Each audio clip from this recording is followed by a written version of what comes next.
The stars around Earth burned with enemy fire. Admiral Chenwei stood on the bridge of the UEDS Defiance, watching another human frigate explode into debris. The view screen showed what remained of humanity's defense fleet, and it was not enough. It would never be enough. "Admiral, the Mars defense grid just went dark," reported Lieutenant Torres, his voice tight with fear. "They're evacuating the colonies now." Chen nodded slowly. They had known this day might come. The Korvax Dominion had swept across 47 star systems in their conquest, crushing every civilization that stood in their path. Now they wanted Earth, and humanity was simply the next obstacle to remove. The Korvax fleet filled the sky like a swarm of metal locusts. Their ships were massive, each one bristling with weapons that could crack a moon in half. The human fleet had maybe 200 ships left. The enemy had over 10,000. "Status on the civilian transports?" Chen asked. "The last shuttles are lifting off from Lunar Base now, sir. They need 20 more minutes."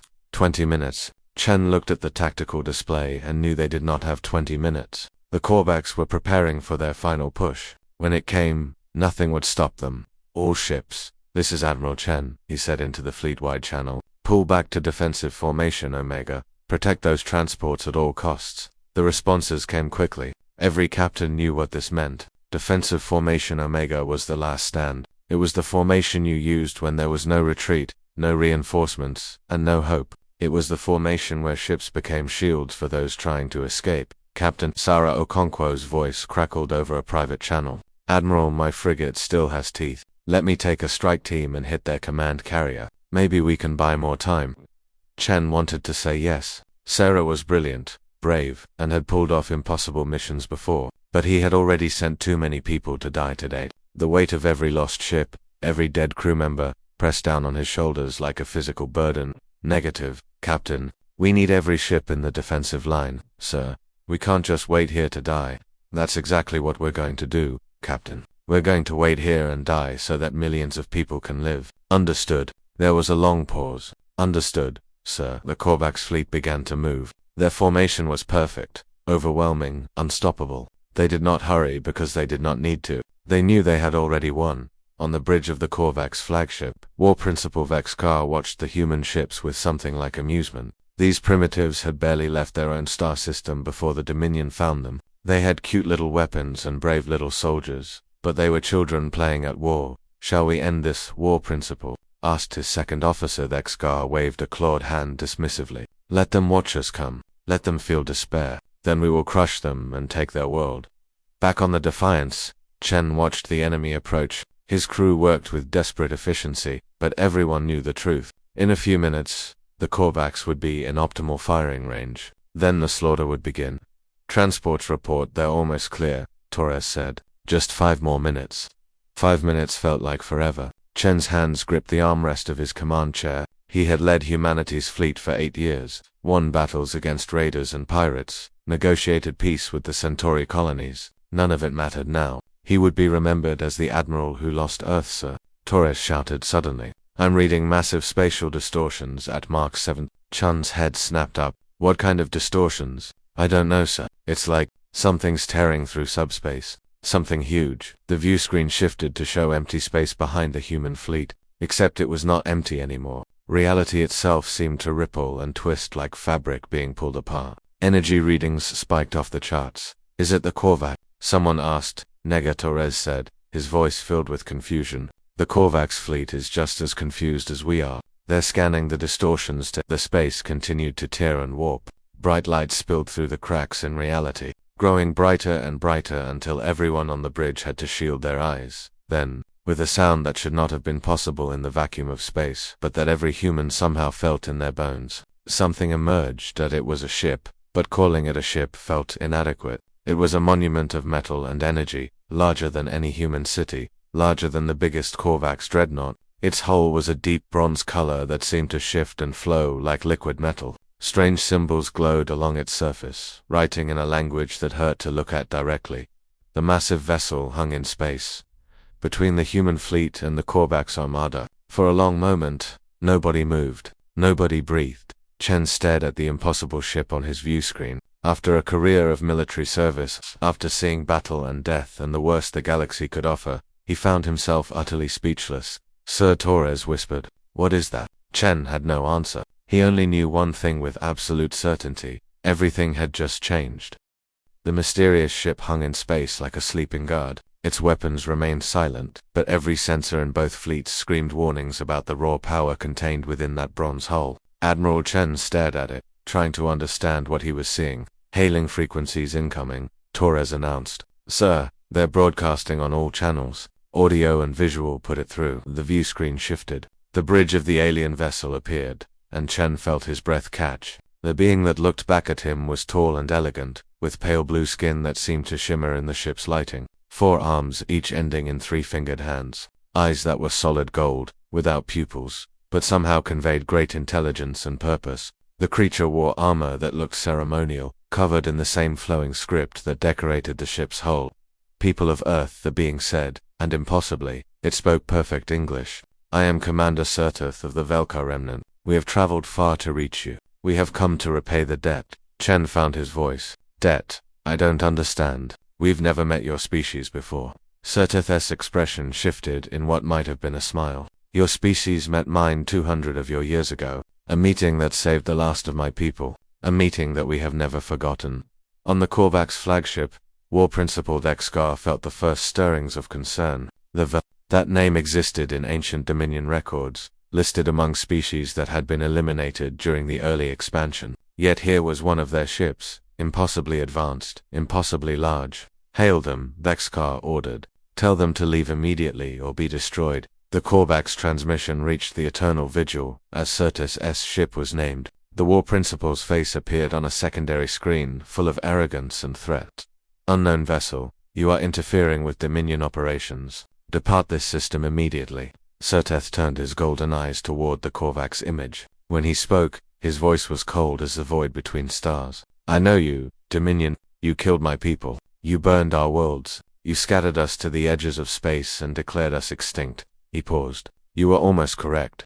Dexkar's expression hardened. Then you understand what the Dominion is capable of. Leave now, or share the humans' fate. No, Serteth said simply. You will leave, or I will show you what survivors are capable of when they have nothing left to lose. Before Dexkar could respond, Serteth raised one hand. On the tactical displays of every ship in the system, the Eternal Vigil's weapons came online. Energy readings spiked to levels that should not have been possible. The Korvax flagship, the pride of Dominion, simply ceased to exist. One moment it was there, a massive dreadnought bristling with weapons. The next moment, there was only expanding debris and fading energy signatures. The Eternal Vigil had fired a single shot, and an entire capital ship had been erased from existence. The Korvax fleet immediately began to scatter and retreat. The human crews watched in stunned silence. Admiral Chen Serteth said, turning his attention back to the human fleet, May I come aboard your vessel? There is much to discuss, and I believe you deserve answers. 20 minutes later, Chen stood in the Defiance's main hangar bay with a full security detail. The shuttle that emerged from the Eternal Vigil was sleek and elegant, landing with barely a whisper. When the ramp extended, Serteth descended, flanked by 2 other Velkar warriors. Up close, the aliens were even more impressive. They moved with grace and purpose, their golden eyes taking in everything. Serteth approached Chen and performed a gesture that might have been a bow. Thank you for receiving me, Admiral. You said something about a debt, Chen said carefully. I'd like to understand what you meant. Serteth reached into his armor and pulled out a small data device. 200 years ago, a human survey ship named the Magellan discovered a damaged Velkar scout vessel in what you call the Oort Cloud. The scout ship had been fleeing Korvax pursuers for 3 years and was barely functional. The crew was dying. He activated the device, projecting a hologram into the air. Chen saw a small human ship approaching a strange alien vessel. He saw humans in spacesuits working on the alien craft, sharing supplies, making repairs. The Magellan's captain was a woman named Elena Vasquez. Serteth continued. She was ordered to report the discovery and wait for military authorization before making contact. Instead, she chose to help. For 17 days, her crew worked to repair our scout ship. They shared their food, their medical supplies, their fuel. They risked their careers and their lives to save people they did not know. The hologram showed humans and Velkar working side by side, learning to communicate through gestures and simple words. The scout ship made it home, Serteth said quietly. It carried my grandfather. Because of your people's compassion, my family survived. Because of your people's courage, The last of the Velka had hope. Chen felt emotion tightening his throat. Captain Vasquez was court-martialed for that decision. She was removed from command. We know, Serteth said. We have watched your species since that day. Watched to see if Captain Vasquez's kindness was unique or if it represented something fundamental about humanity. His golden eyes fixed on Chen. Today, we have our answer. You stood against impossible odds to protect your civilians. You chose to die with honor rather than abandon those who needed you. You are worth saving. The Korvax will return, Chen said. In greater numbers. Then we will stand with you, Serteth replied. The debt of blood is sacred to my people. Captain Vasquez and her crew gave us life. We will ensure humanity survives to see tomorrow. He extended one of his 4 hands. Together, Admiral. Together we will show the galaxy what happens when honor meets courage. Chen took the offered hand. It felt strange, but the grip was firm and warm. Behind Serteth, the eternal vigil hung in space like a promise. The debt would be repaid. The Joint Command Center aboard the Eternal Vigil was unlike anything Admiral Chen had ever seen. The walls seemed to be made of living metal that shifted and flowed, responding to the thoughts of the Velkar crew. Holographic displays floated in the air, showing tactical information in both human and Velkar formats. It was beautiful and disorienting in equal measure.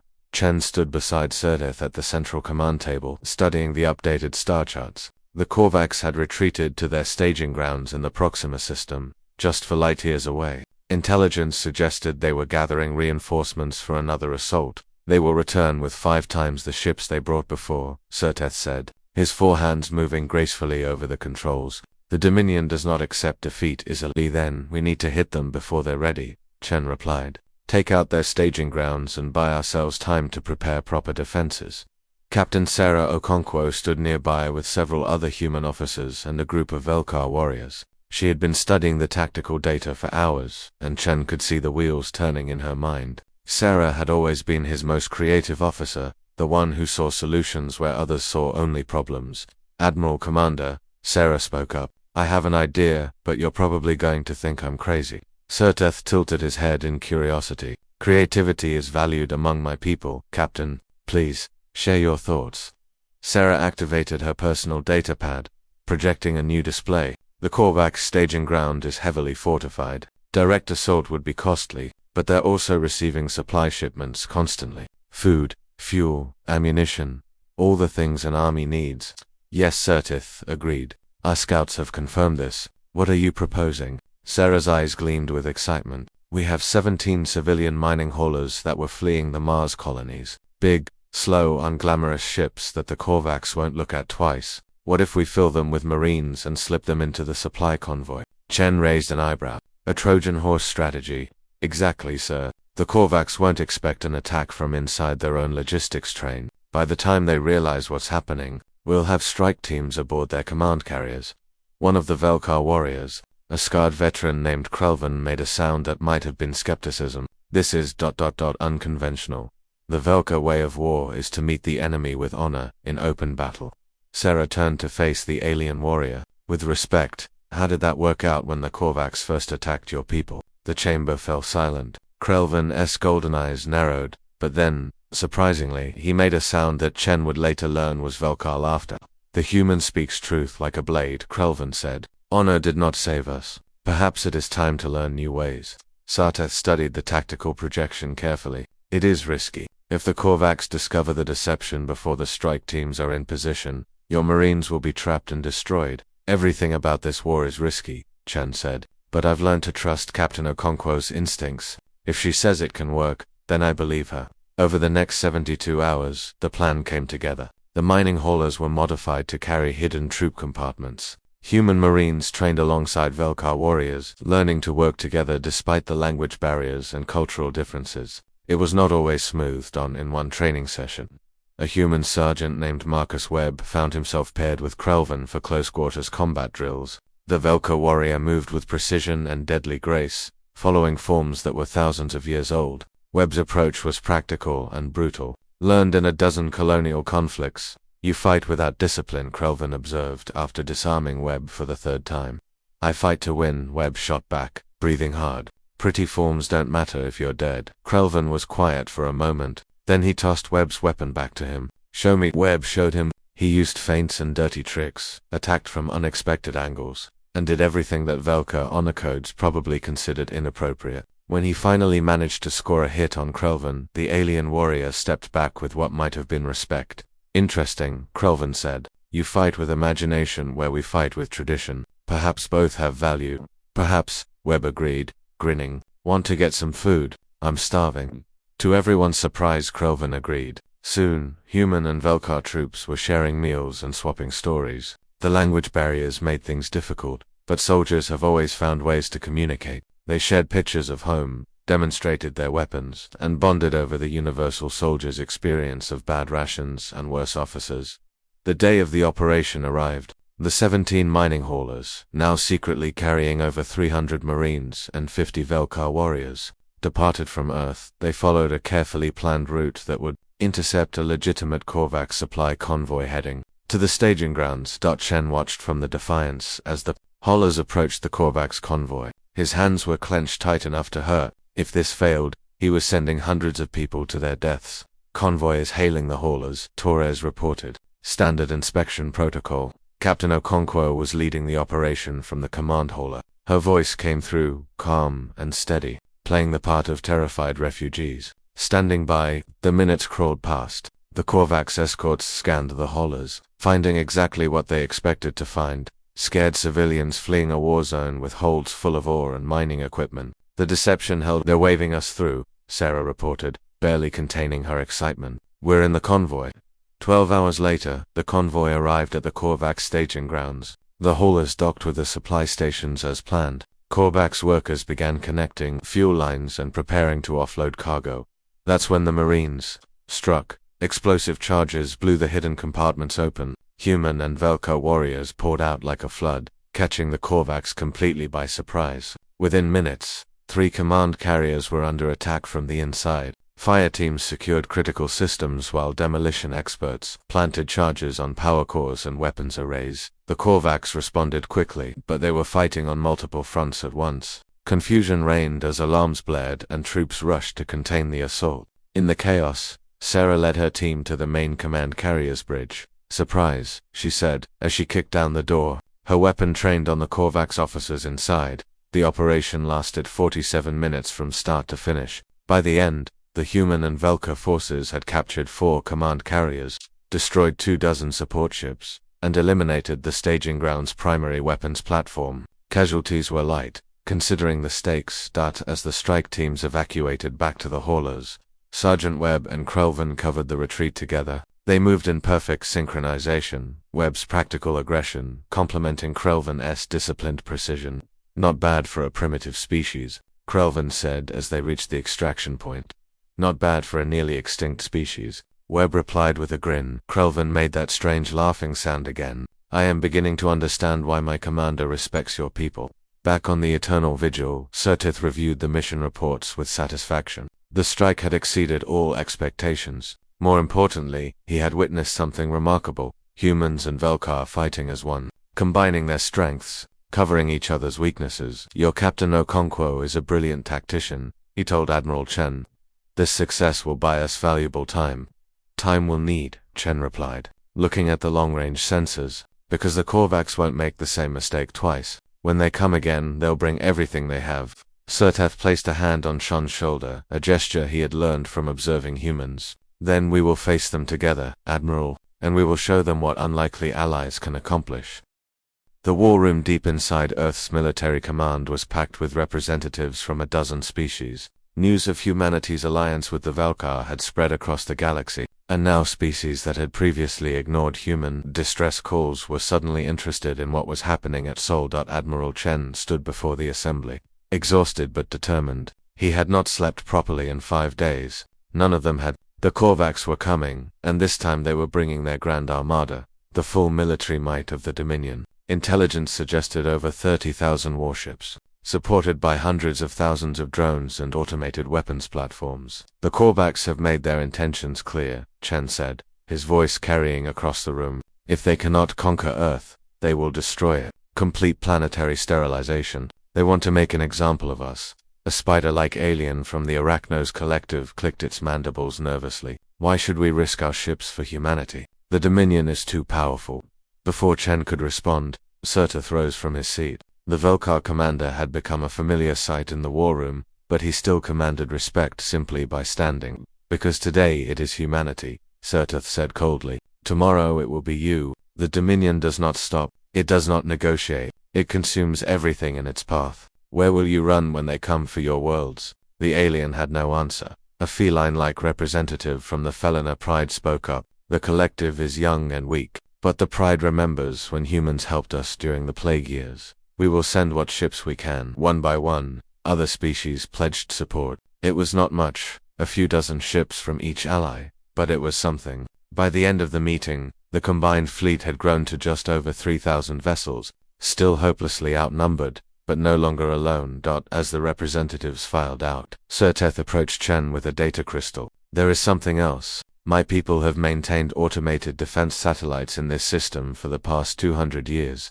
We placed them after first contact, hidden in the asteroid belt and Kuiper belt. Your species never detected them. Chen stared at the crystal. You've been watching us all this time. Yes, we needed to understand if Captain Vasquez's kindness was an anomaly or the human default. You have answered that question many times over. Surtith paused. The satellites are now at your command. They are old technology by Velkar standards, but still formidable.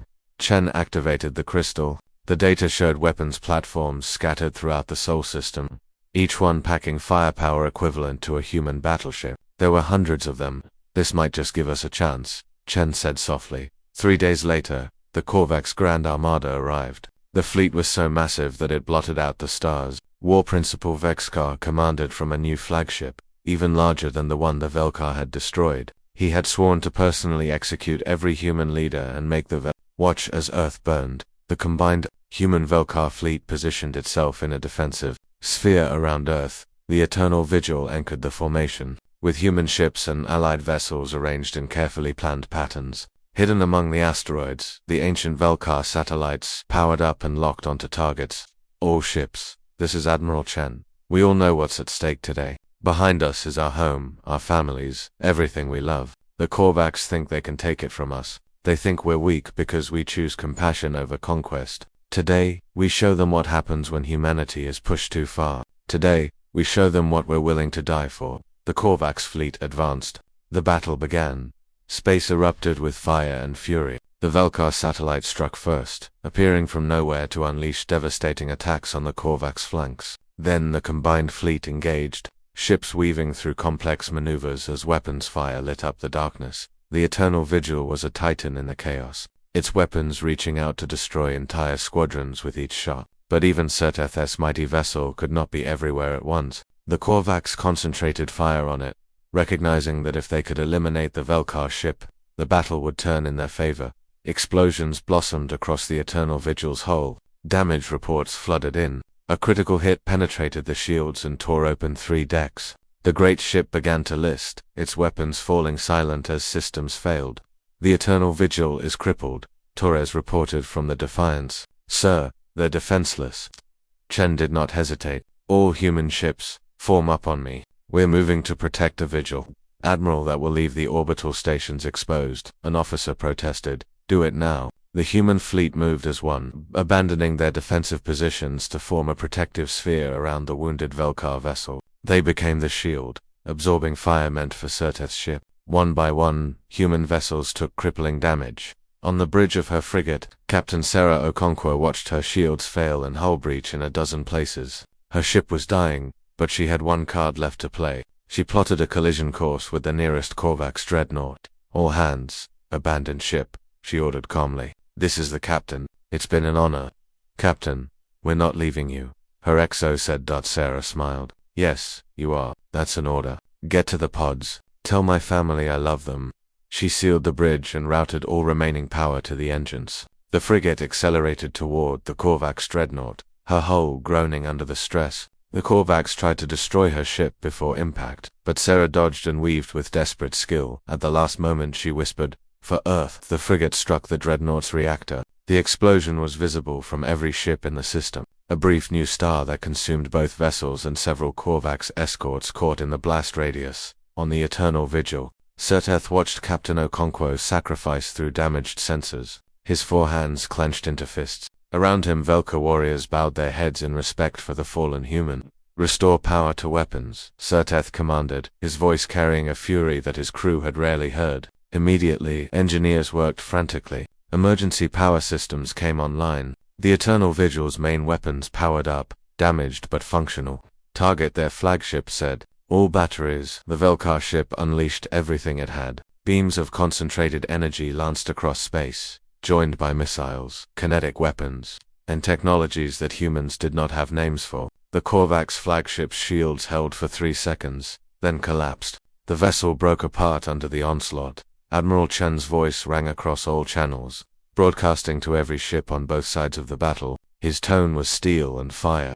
"You came to break us. You came to show the galaxy that resistance is futile. But you've only shown them what happens when humanity finds something worth dying for. We become unstoppable. We become the thing that nightmares fear. So come on, Korvax. Come and try to take our home. We'll paint space with your ships." The human fleet, battered and bleeding, pressed forward with renewed fury. Allied ships joined the assault, inspired by humanity's refusal to surrender. The Velka warriors fought with a rage they had not shown before. Honoring those who had died to protect them, the battle raged for 18 hours. Ships died on both sides, torn apart by weapons that turned metal into vapor. But slowly, impossibly, the Korvax began to falter. Their formations broke. Ships retreated. For the first time in their conquest, the Dominion tasted defeat when Lexkar's replacement flagship finally limped away from the battlefield. The system fell quiet. Debris floated everywhere, along with the bodies of the fallen. The human fleet had lost over half its ships. The Allies had lost more, but Earth still stood in the command center of the Defiance. Admiral Chen slumped in his chair, barely able to process that they had survived. A message came through from the Eternal Vigil. Sarta's face appeared, his features showing the same exhaustion Chen felt. "Admiral, my people have a saying," Sertef said quietly. "The debt of blood is paid not in words, but in sacrifice. Today, your Captain Okonkwo paid a debt we did not ask for. She gave her life to save mine." Chen felt tears on his face and did not bother to hide them. "She was one of the best." "Yes," Serteth agreed. "The galaxy will remember her name, and it will remember what humanity showed us today. You do not just fight to survive. You fight for each other. That is your true strength." Outside the window, Earth hung in space, scarred but unbroken. The blue planet that had spawned a species too stubborn to die, too compassionate to abandon their friends, and too brave to surrender when all hope seemed lost. Humanity had roared, and the galaxy had heard. The detention facility on Lunar Base was not built for comfort, but it served its purpose. Behind a wall of reinforced transparent metal, War Principal Dexkar sat in silence, his once proud uniform torn and stained. The mighty leader of the Korvax Grand Armada was now a prisoner, captured when his escape shuttle was intercepted by human fighters. Admiral Chen stood before the cell, studying the alien who had tried to destroy everything he loved. Beside him, Commander Serteth observed with his unreadable golden eyes. "You should have killed me," Dexkar said, his voice hoarse. "That is what the Dominion would have done." "We're not the Dominion," Chen replied simply. 3 days after the battle, the Galactic Council finally convened an emergency session. For decades, the Council had turned a blind eye to Korvax expansion, too afraid to intervene. Now, faced with undeniable evidence of attempted genocide and the shocking defeat of the Grand Armada, they could no longer remain neutral. The Council chambers on the station orbiting Proxima Centauri were filled to capacity. Representatives from hundreds of species gathered to witness what many were calling the trial of the century. Chen and Sertith stood together before the assembly, presenting evidence of Korvax war crimes that stretched back generations. The head of the council, an ancient being known only as the Arbiter, reviewed the data in silence. Finally, it spoke in a voice that resonated through multiple dimensions. "The evidence is overwhelming. The Korvax Dominion has violated every treaty, every law, every principle that governs civilized space. The penalty is clear. The terms were harsh. The Korvax military would be dismantled. Their weapons of planetary destruction would be destroyed under Council supervision. War Principal Lexkar and his senior officers would face justice. Reparations would be paid to the species they had harmed, with priority given to humanity and the Velkar. But more importantly, the Council declared the Korvax expansion officially ended. Any future aggression would be met with combined Council military action. The age of the Dominion was over. As Chen and Sarteth left the Council chambers, they were surrounded by representatives from dozens of species. Many wanted to apologize for not helping sooner. Others wanted to establish trade agreements with humanity. Suddenly seeing value in a species they had dismissed before, a small delegation approached more cautiously. They were Korvax civilians, not military, led by a female Chen had not seen before. Admiral Chen, Commander Serteth, she said, her voice trembling. I am Kyloth, representative of the Korvax Civilian Alliance. We wish to offer our apologies for what our military has done. Many of us did not support the war. Many of us lost family members to the Dominion's endless conquest. We hope that one day our species can earn your forgiveness. Chen exchanged a glance with Sert. The Velka commander had every reason to hate all. They had nearly eliminated his entire species. But Serteth surprised Chen by bowing his head in acknowledgement. Peace must start somewhere, Serteth said. If there are Korvax who wish to choose a different path, we will not stand in their way. Kyloth's relief was visible. Thank you, both of you. 2 weeks later, Earth held a ceremony unlike any in human history. In Geneva, where the United Earth Defense Force headquarters stood, a massive monument was unveiled. It depicted two figures standing back to back, weapons ready, defending each other. One was clearly human, the other was unmistakably Velka. The monument was called Together. They stand and it bore the names of every human and Velka warrior who had died defending Earth. Captain Sarah Okonkwo's name was at the top. Carved deep into the stone, thousands attended the ceremony. Families of the fallen stood beside Velka warriors who had fought alongside their loved ones. Sergeant Marcus Webb was there, and next to him stood Krelvin. The two soldiers had become close friends, spending hours sharing stories and teaching each other about their respective cultures. Admiral Chen gave a speech, though he kept it brief. His voice carried across the crowd and was broadcast to every human colony. We stand here today because of those who gave everything. They died so that others could live. They died not because they were ordered to, but because they chose to. Because they understood that some things are worth more than survival. Honor, courage, love. These are the things that make us human. These are the things that make us more than just another species struggling in the dark. Serteth spoke next, and his words would be remembered for generations. 200 years ago, a human captain named Elena Vasquez made a choice. She chose compassion over orders,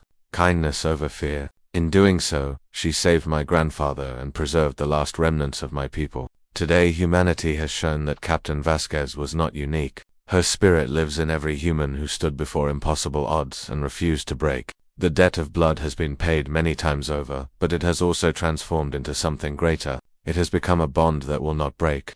In the days that followed, formal agreements were signed. The Terran-Velkar Compact established a permanent military alliance. Joint research projects were initiated. Human engineers would learn from Velkar technology, while the Velkar would study human innovation and adaptability. New ship designs were already being drafted, vessels that combined human ingenuity with Velkar craftsmanship. The first of these ships would be named the Elena Vasquez, honoring the captain whose simple act of kindness had saved two species. One evening, Admiral Chen found himself in a small bar near the Geneva headquarters. He was surprised to find Commander Serteth already there, sitting at a corner table with 2 glasses of human whiskey. I have been studying your customs, Serteth said as Chen sat down. Apparently, human warriors drink together after battle to honor the fallen. Chen picked up one of the glasses. That's one way to put it. They drank in comfortable silence for a while. To warriors who had seen too much death and too much loss, but who had also witnessed the best that their species had to offer.